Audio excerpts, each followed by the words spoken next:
aware. It was when they were kidnapped. Yes, I think I was aware through the media. I just got the information when they were rescued. I randomly heard of it in a taxi.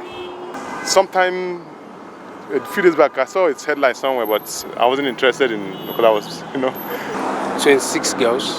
I haven't heard about that. I didn't really know initially, but through social media, yeah.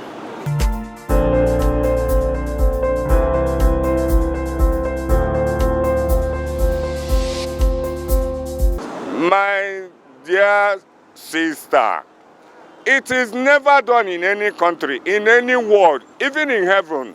It can never be done for a government to negotiate with a terrorist. It's not proper, absolutely it's not proper for government to negotiate with bandits or terrorists.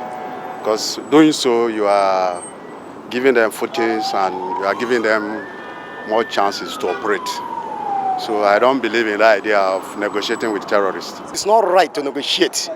We do not need to negotiate with armed banditries. As long as we have security personnel all over, that their main and core duty is to safeguard the properties and life of the citizens. The life and properties of the citizens is their main core of duty. But in a situation whereby somebody is already in custody of the armed banditries, I think indirectly it needs negotiation in order to save the person, because the people that is holding that person hostage they have already decided to die alongside with the victim. The government needs to look into security issues, because looking at the level of what is going on before and now shows that the protest is legitimate and is a thing for the government to take action, necessary action, to ensure that Nigerians are safe. Everybody's life matters, and if the government deems it fit that it ought to do this, well, the government might not openly do that, negotiate with the terrorists. But then if that is what it ought to be done for them to be released, why not? Definitely is not proper. And obviously, as you can see, the government has an alignment with certain kind of people, and they will always treat them in such a way that they think is good to them. So for the government to talk about negotiating with bandits and terrorists, as far as I'm concerned, it's as if they are negotiating with their colleagues for a good end for both of them.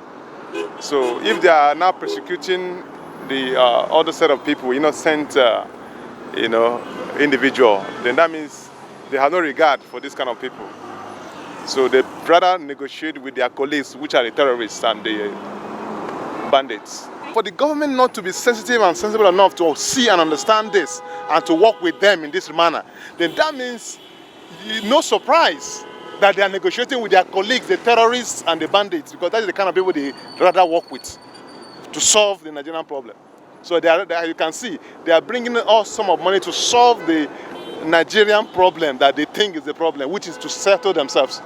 That's what I think. The governance should be inclusive. The way the governance is run in this part of the world, it's been run like it's owned by a group of persons, and there is no real order of things. I feel like the system has failed, and the government over time keeps repeating the same mistake, which is misplaced priorities. Instead of them to do what they are meant to do, they go to do the direct opposite. So it tends to make you wonder what kind of system we run in this country. Not at all. If you are the government of the land, you just have to take over everything. You don't negotiate with people who are threats to your community or to the land of the people. No, you don't negotiate with terrorists. Honestly, I would say it's not proper. Yeah, it's very, very inappropriate for the government to negotiate with bandits. If it were to be a personal individual, it would have been reasonable, but to me, it's not reasonable for the government to negotiate with bandits. This government who are negotiating with bandits are government who are supposed to provide securities for us. So if they are negotiating with bandits, it means we, the masses, our security is not guaranteed. I would say overall, it's not proper when you negotiate with terrorists and you prosecute innocent citizens. It's not proper at all. definitely not. But in the sensitive side of it, they don't have any choice.